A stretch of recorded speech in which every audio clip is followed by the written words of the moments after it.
कपड़ा है, कपड़े का थान है पूरा। कपड़े का थान क्या किया जा रहा है? इंपोर्ट किया जा रहा है। इंपोर्ट आके यहाँ पे रखा गया। ऐसे ही जब हम गारमेंट एक्सपोर्ट करते हैं तो इस तरीके से होता है। बट एक चीज़ इस पे नोट करो, पैकेजिंग बहुत ही लूज़ है, प्रोडक्ट डैमेज हो सकता है। बारिश का टाइम है, अगर मैं इसको लोडिंग अनलोडिंग में यूज़ करूं, बारिश का टाइम है, कीचड़ लग सकता है, कपड़ा डैमेज हो सकता है, पानी लग सकता है, पूरी प्लास्टिक हट गई है इसके ऊपर। जो इम्पोर्टर है उसका बैंड बच सकता है, लॉस हो सकता है उसको। ये भी हो सकता है ना, अगर ये ऊपर शेड है यहाँ पे पानी लीक कर सकता है। आप जिस वेयर हाउस में माल भेज रहे हो, चाहे किसी भी कंट्री में भेज रहे हो, बीइंग एन एक्सपोर्टर में किसी कंट्री के वेयर हाउस में मेरा माल रहता है, तो सबसे पहली चीज़ ये बताओ कि अगर वहाँ के वेयर हाउस की तो आप गारंटी नहीं ले सकते ना, बोलिए। तो सामने यहाँ पे आपको हर तरीके का प्रोडक्ट आता हुआ जाता हुआ अलग अलग पैकेजिंग में दिखेगा। यहाँ पे ये प्रोडक्ट आया है, अब इसकी कस्टम ड्यूटी कैलकुलेट होगी, डॉक्यूमेंट फाइल होंगे। जब इसकी डॉक्यूमेंटेशन फाइल हो जाएगा, कस्टम ड्यूटी दे दी जाएगी, तो सेम ऐसे ही फॉकलिफ्ट आएगी, माल उठाएगी और लेके जाएगी। बट इसको फॉकलिफ्ट नहीं उठाएगी, ये मैनुअली जाएगा, क्योंकि आप देख रहे हो कहीं फॉकलिफ्ट उठाने की जगह है? बताइए सर, ये सारा सामान आता है, इंपोर्ट करते हैं, वो सारा ही ओपन होता है क्या वो सामान? रैंडमली भी चेक कर सकते हैं, गवर्नमेंट की मर्ज़ी है। अच्छा, कस्टम ड्यूटी यानी कस्टम जो है ना, उसकी मर्ज़ी है। अब एक ये सामान देखो, अभी हमने यहीं रहो कहीं देखने को बोला है भाई, आने को नहीं बोला। यहीं रहो, यहाँ से दिख रहा है ना सबको। आपके सामने हमने एक फॉकलिफ्ट देखी जो पैलेट्स लेके आ रही है। अब सामने मैनुअल भी काम हो रहा है। अब इन्होंने पैलेट्स पैकिंग नहीं कराई,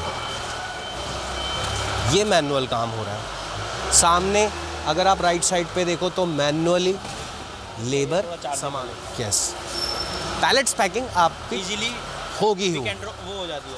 एक्स्ट्रा चार्जेस क्या होते थे उसमें? यार डिपेंड करता है, वो तो उस समय पता लगा लकड़ी का चार्ज क्या है और जो उसका वो क्या वाली है। आ जाओ पैकिंग है वो क्या? आ जाओ आ जाओ। पैकिंग खर्चा नहीं आया होगा सर ये गारमेंट में? अबे क्यों नहीं आया होगा ऐसे? ये तो खोला है। ये जो है, जो भी प्लास्टिक की रैपिंग की है उसका तो खर्चा है ना। बेटा ये आगे पास ऑन कर दे किसी को। डीजे सा लग रहा है देखने में दूर से। सबसे पहले क्लियर है सब? 2 मिनट सेटल हो जाओ, सब चीज़ चारों तरफ नज़र मार लो। इंपोर्ट के सामान की, ये इंपोर्ट हुआ, पैलेट्स पैकिंग है, पैलेट्स पैकिंग के एक्स्ट्रा चार्ज है, रैपिंग की गई प्लस फ्रेजाइल का स्टिकर। मैंने आपको सारा बताया था पैकेजिंग, लेबलिंग, मार्किंग के बारे में, ये बहुत ज़रूरी है। प्लस अब इसने पैकिंग लिस्ट की जगह एक छोटा सा स्टिकर लगा दिया और इस पे लिखा हुआ है LCD monitor.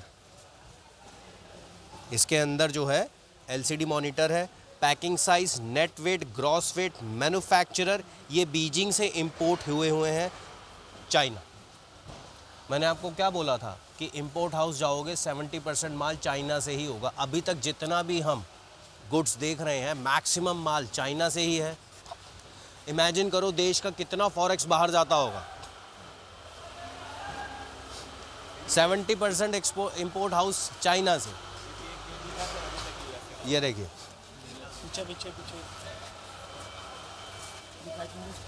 Packing list, but ये अधूरी पैकिंग लिस्ट है क्योंकि इसमें प्रोडक्ट की डिस्क्रिप्शन, ग्रॉस और नेट वेट नहीं है।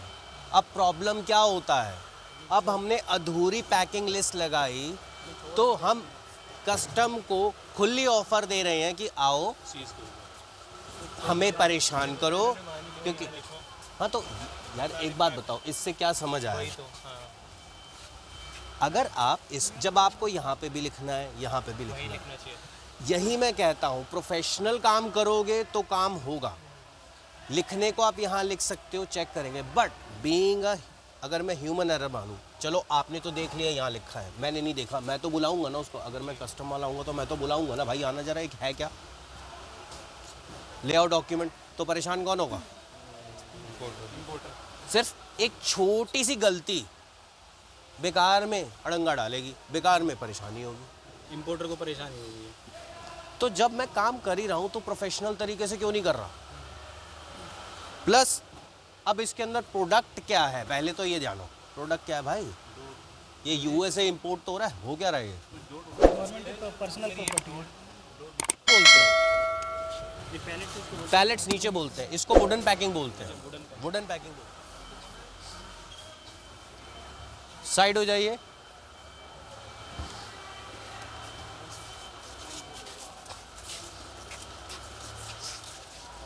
और जहाँ पे कोई नहीं, खाली पूरी जगह घेर लो। आप ही की अभी सब यहाँ पे आ जाओ, सारे ऐसे ही।